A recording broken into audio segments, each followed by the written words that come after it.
नमस्कार दोस्तों, भक्ति ही शक्ति में आप सभी का स्वागत है। दोस्तों, एक बार की बात है, देवी सत्यभामा भगवान श्री कृष्ण के पास आती है और उनसे पूछने लगती है, हे स्वामी, आज मेरे मन में एक शंका उत्पन्न हो रही है। कृपया करके आप मेरी इस शंका का निवारण कीजिए। भगवान श्री कृष्ण कहते हैं, हे प्रिय, तुम्हारे मन में जो भी शंका है, निसंकोच होकर पूछो। तुम्हारी हर शंका का निवारण करना मेरा परम कर्तव्य है। तब देवी सत्यभामा बड़ी ही प्रसन्नता से पूछने लगती है, हे प्रभु, आपकी हम 3 पत्नियां पहले आपको भोजन कराती हैं और फिर भोजन करती हैं। नित्य आपकी सेवा करती है, आपके चरण दबाती है। परंतु हे प्रभु, क्या पत्नी को पति के साथ अथवा पति से पहले भोजन करना चाहिए? क्या ऐसा करना उचित होता है? शास्त्र इस विषय में क्या कहते हैं? हे प्रभु, ऐसा वह कौन सा पाप है जिसे करने से स्त्री नरकगामी बन जाती है? कृपया करके आप मेरी इस शंका का समाधान कीजिए। भगवान श्री कृष्ण मुस्कुराते हुए कहते हैं, हे सत्यभामा, आज तुमने समस्त मानव जाति के कल्याण के उद्देश्य से बहुत ही महत्वपूर्ण प्रश्न किया है। हे देवी, तुमने जो प्रश्न किया है उसका समाधान देवी सुदेवा की कथा सुनने से प्राप्त हो जाएगा। देवी सत्यभामा कहती है, हे प्रभु, ये रानी सुदेवा कौन थी? उनका आचार विचार कैसा था? मेरे मन में उनके विषय में भी जानने की जिज्ञासा निर्माण हो रही है। तब श्री कृष्ण कहते हैं, हे सत्यभामा, तुम्हारे आग्रह पर आज मैं तुम्हें रानी सुदेवा की कथा सुनाता हूँ।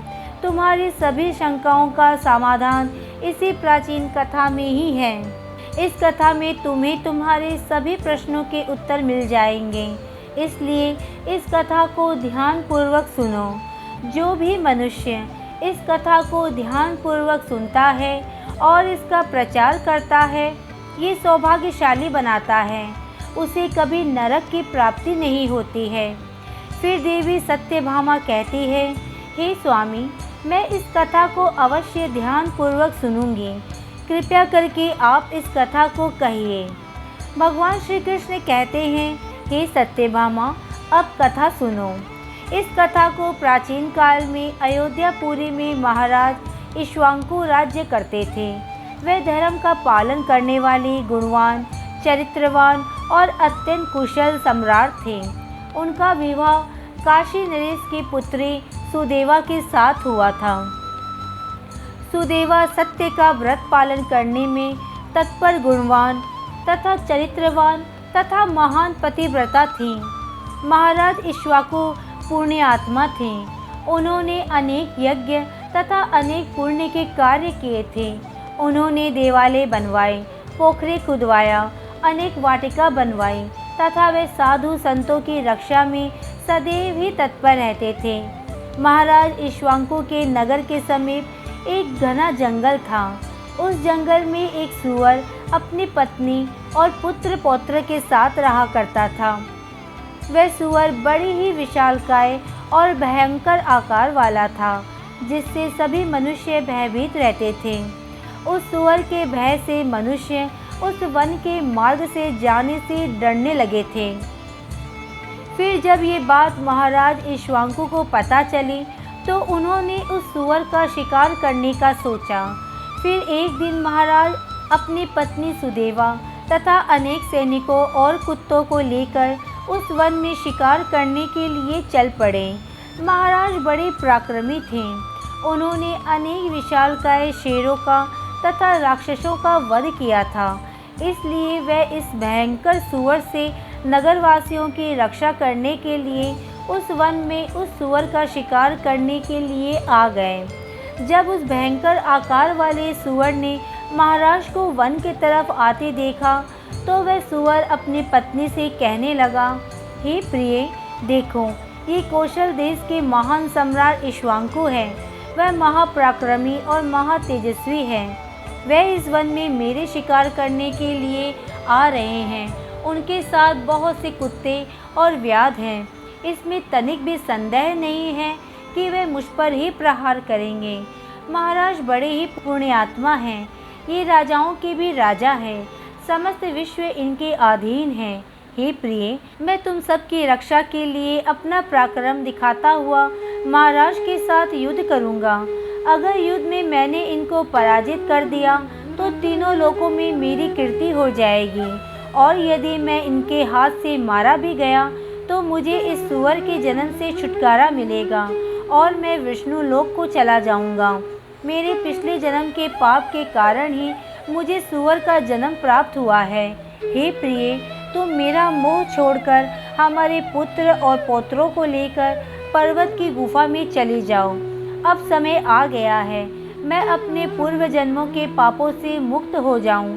जब महाराज के बाण मेरे शरीर को घायल कर देंगे तो एक एक बाण से मेरे पूर्व जन्म के पाप नष्ट हो जाएंगे।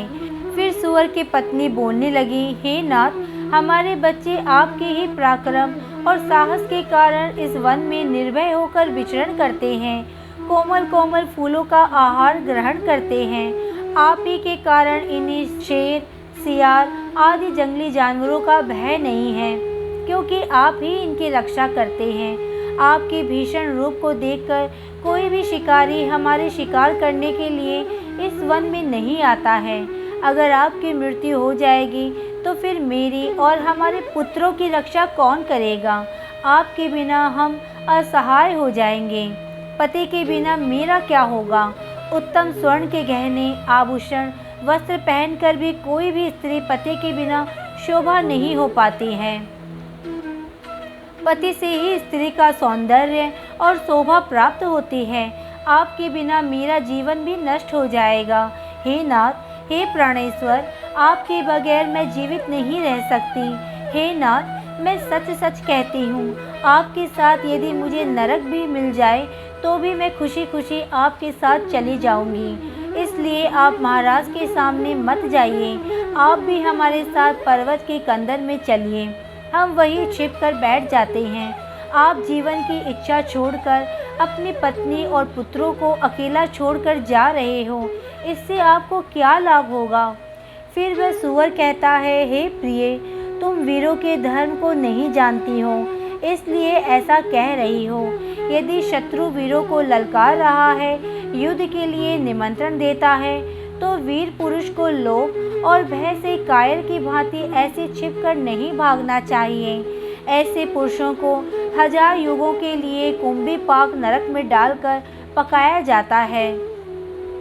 वीर पुरुष अगर शत्रु का सामना करते हैं और लड़ते हुए वीर गति को प्राप्त होते हैं तो उसे मृत्यु के बाद दिव्य लोकों की प्राप्ति होती है। आज महाराज इक्ष्वाकु हमारे पास युद्ध करने के लिए आए हैं। वे हमारे अतिथि हैं और अतिथि का अनादर नहीं करना चाहिए। अतिथि का अनादर साक्षात भगवान विष्णु का अपमान होता है, इसलिए उनके साथ युद्ध करना मेरा कर्तव्य है।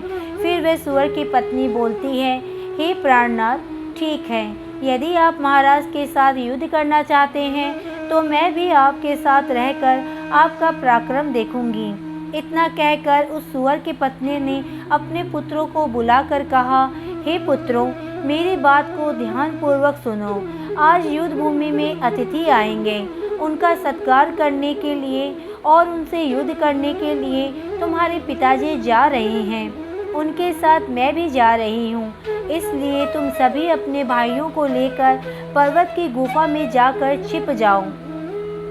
महाराज इक्ष्वाकु बड़े बलवान हैं, वह इस युद्ध में हमारा संहार कर डालेंगे, इसीलिए तुम लोग यहाँ से भाग जाओ और अपने प्राणों को बचाओ। फिर वह सूअर के छोटे छोटे बच्चे बोलने लगे, हे माँ, जो पुत्र अपने माता पिता को संकट में छोड़कर भाग जाते हैं वह महापाप होता है, उन्हें घोर नरक में डाला जाता है। जो निर्दयी पुत्र अपनी माँ का दूध पीकर उसे दुख में छोड़कर भाग जाता है, जो पुत्र अपने बाप को विपत्ति में देखकर छोड़कर चला जाता है, वह कीड़ों से भरे हुए दुर्गंधि युक्त नरक में गिरता है। इसलिए हे माँ, हम लोग आपको छोड़कर नहीं जाएंगे। फिर वह सूअर, उसकी पत्नी और उसके बच्चे सभी युद्ध के लिए तैयार हो जाते हैं और युद्ध भूमि की ओर निकल पड़ते हैं। सभी छोटे छोटे सूअर अपने पिता और माता के चारों ओर से रक्षा करने लगते हैं। उधर महाराज इक्ष्वाकु अपनी सेना के साथ उस स्थान पर आ जाते हैं और अपने सामने खड़े सूअरों को देखकर बड़े बड़े शूरवीरों योद्धाओं को सूअरों का शिकार करने के लिए आगे भेजते हैं। वे सभी बलवान शूरवीर योद्धा हाथ में तलवार और भाले लेकर सूअरों पर आक्रमण करने लगते हैं। फिर सूअरों और राजा के सैनिकों के बीच भीषण युद्ध होता है। सभी एक दूसरे पर भीषण प्रहार करने लगते हैं। फिर सूअरों और राजा के सैनिकों के बीच भीषण युद्ध होता है।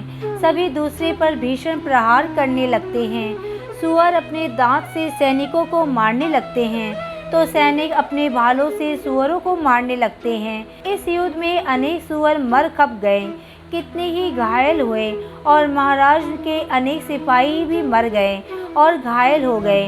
अब केवल वह सूअर, उसकी पत्नी, उसके कुछ 5-7 पुत्र ही बचे थे। अपने सभी पुत्रों को मरा हुआ देखकर सूअर की पत्नी भयभीत हो गई और अपने पति से कहने लगी, हे नाथ, मुझे और इन बालकों को लेकर यहाँ से चलो, नहीं तो हमारा वंश नष्ट हो जाएगा। कृपया हम सभी अपने प्राण बचाकर भाग चलते हैं, नहीं तो महाराज हम सभी को मार डालेंगे।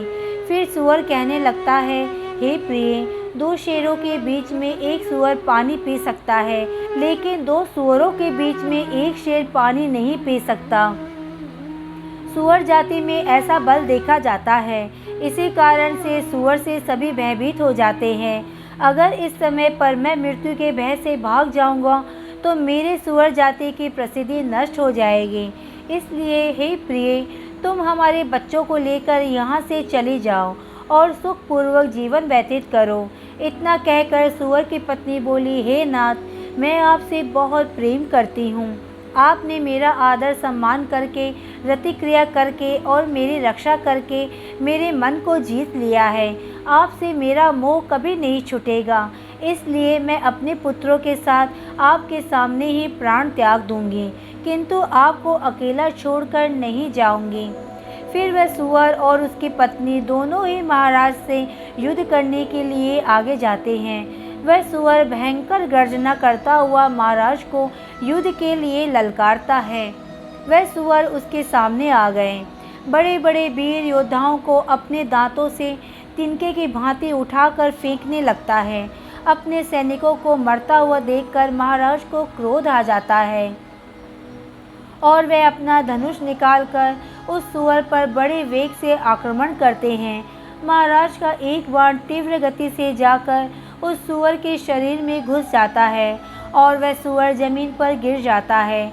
फिर महाराज उस पर प्रहार करते हैं और सूअर को मार डालते हैं। सूअर के मरते ही उसके प्राण निकलते हैं और विष्णु लोक को चले जाते हैं। फिर महाराज के सैनिक अपने हाथ में भाले लेकर उस सूअर की पत्नी को मारने के लिए उसकी ओर जाने लगते हैं। सूअर की पत्नी अपने बच्चों के सामने खड़ी हो जाती है और बच्चों से कहती है, बच्चों, जब तक यहाँ पर खड़ी हूँ तुम यहाँ से भाग जाओ। सूअर का बड़ा बेटा बोलता है, हे माता, अपने प्राणों के भय से मैं आपको मरने के लिए छोड़कर कैसे भाग जाऊँ? अगर मैं ऐसा करूँ तो मुझ पर धिक्कार है। मैं युद्ध में शत्रु को परास्त करूँगा। तुम अपने पुत्रों को लेकर यहाँ से चली जाओ। फिर वह सूअर की पत्नी बोली, हे मेरे पुत्र, मैं महापापिनी तुझे अकेला छोड़कर कैसे चले जाऊँ? इतने में ही राजा के सैनिक उन सूअरों के पास आते हैं और उन पर प्रहार करने लगते हैं। सूअर का बड़ा बेटा भयंकर युद्ध करता है और अनेक सैनिकों को मार गिराता है। तब महाराज आगे आकर उस सूअर के बड़े बेटे को भी मार डालते हैं। अपने पुत्र को मरा हुआ देखकर सूअर की पत्नी बहुत क्रोधित हो जाती है और भीषण प्रहार करने लगती है। उसने भी अनेक सैनिकों को मार डाला। इस घटना को महारानी सुदेवा देख रही थी। तब वह महाराज से कहती है, हे महाराज, उस सूअर की पत्नी आपके सैनिकों को मार रही है। आप आगे चलकर उसका वध क्यों नहीं करते? महाराज कहते हैं, हे प्रिय, ये एक स्त्री है। मेरा ये वचन है कि मैं स्त्री का वध नहीं करूँगा। स्त्री का वध करने से महापाप लगता है, इसलिए मैं उस सूअर के पत्नी को न खुद मार रहा हूँ, न किसी को उसे मारने के लिए भेज रहा हूँ। मुझे स्त्री का वध करने में बड़ा भय लगता है। इतना कहकर महाराज चुप हो गए। फिर महाराज की सेना में भार्गव नाम का एक बलवान सिपाही था। उसने उस सूअर की पत्नी पर प्रहार किया और उसे जमीन पर गिरा दिया।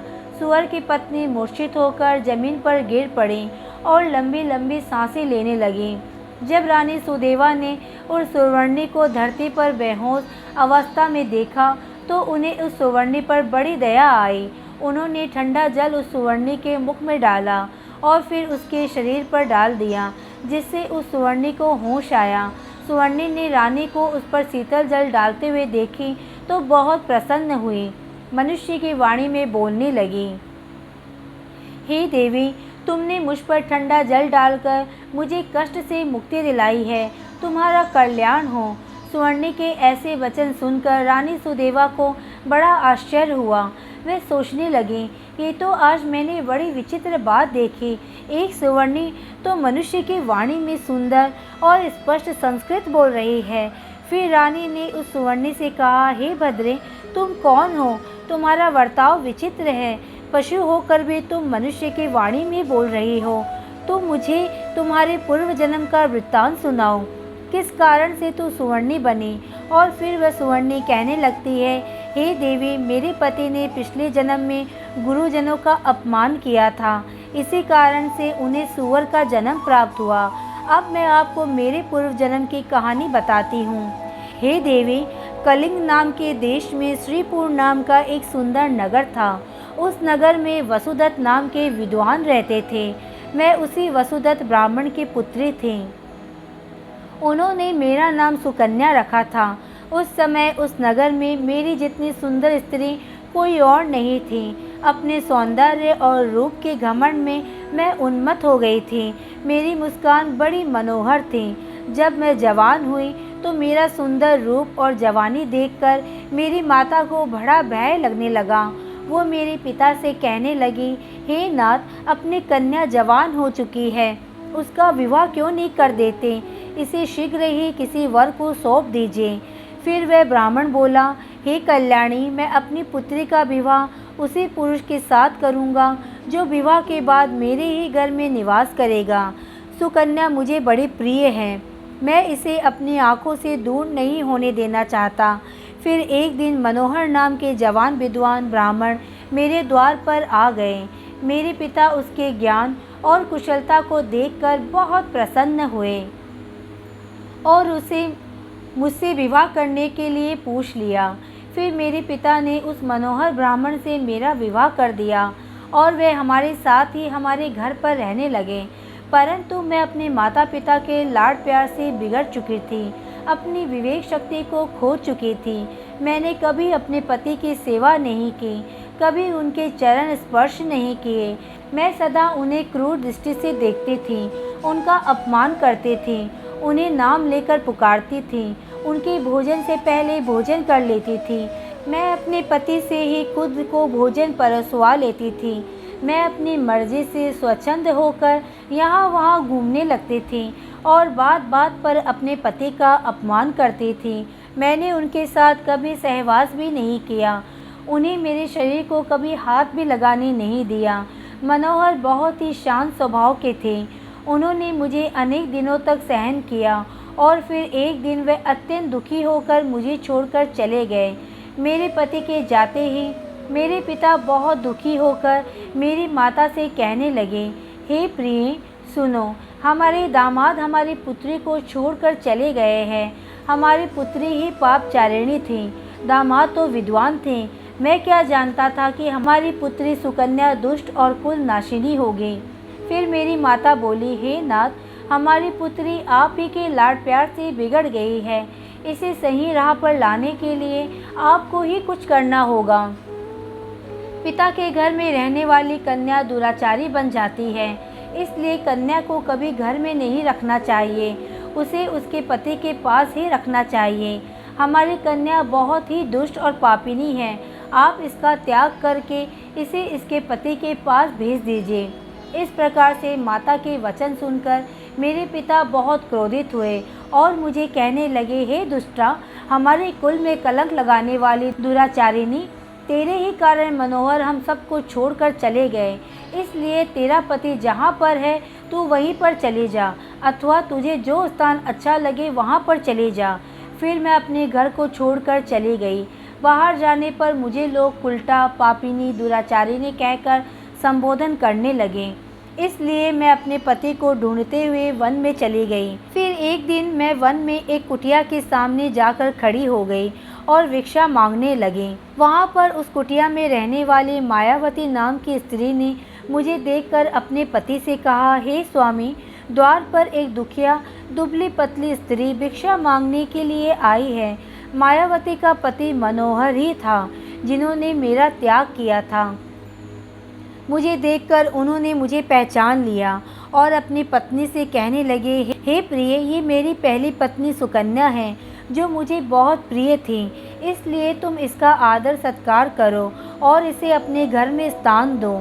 फिर मायावती ने अपने पति की आज्ञा का पालन करते हुए मुझे घर के अंदर बुला लिया और मुझे पहनने के लिए अच्छे वस्त्र दिए।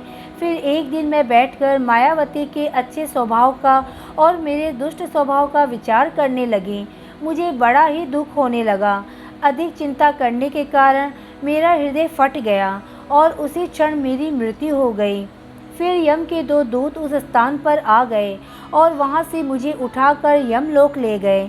वहाँ पर यमराज ने मेरा लेखा जोखा देखा और यमदूतों से कहा, हे दूतों, इस पापिनी स्त्री ने अपने पति का बहुत अपमान किया है। ये पति से पहले ही भोजन कर लेती थी, अपने पति को नाम से बुलाती थी, उससे घर के काम करवाती थी। इसलिए इस पापी स्त्री को ले जाकर नरक में डाल दो। फिर यमदूत मुझे नरक में ले गए और उन्होंने मुझे जलते हुए अंगारों में डाल दिया। लोहे के जलते हुए पुरुष बनाकर मुझे उन्हें आलिंगन दिलवाया। वहाँ नरक में मुझे अनेक वर्षों तक कष्ट भोगने पड़े। फिर नरक की सज़ा भुगतने के बाद यमराज ने मुझे सुवर्णी के जन्म में डाल दिया। सुवर्णी बोली, इस प्रकार से मैंने आपको मेरे पूर्व जन्म का वृत्तांत सुना दिया है। हे देवी, कृपया आप मुझे इस जीवन से मुक्ति दिला दो। आपने अपने पति की बहुत सेवा की है, इसलिए मुझे आपका थोड़ा सा पुण्य प्रदान करो। फिर रानी सुदेवा महाराज से कहती है, हे स्वामी, अब मैं क्या करूं? आप जो आज्ञा देंगे मैं वही करूंगी। महाराज ईश्वांकु कहते हैं, हे प्रिय, ये बेचारी बहुत दुख उठा रही है, तुम अपने पुण्य से इसका उद्धार करो। महाराज की आज्ञा लेकर रानी सुदेवा ने सुवर्णी से कहा, हे देवी, मैं अपने 1 वर्ष का पुण्य तुम्हें प्रदान करती हूँ।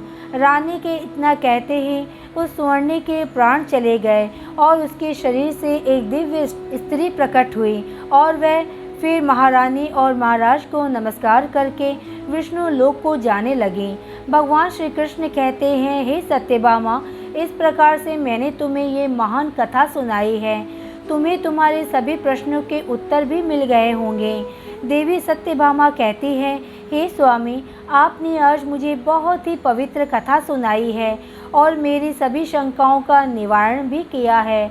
तो मैं आशा करती हूँ ये कथा आपको भी पसंद आई होगी।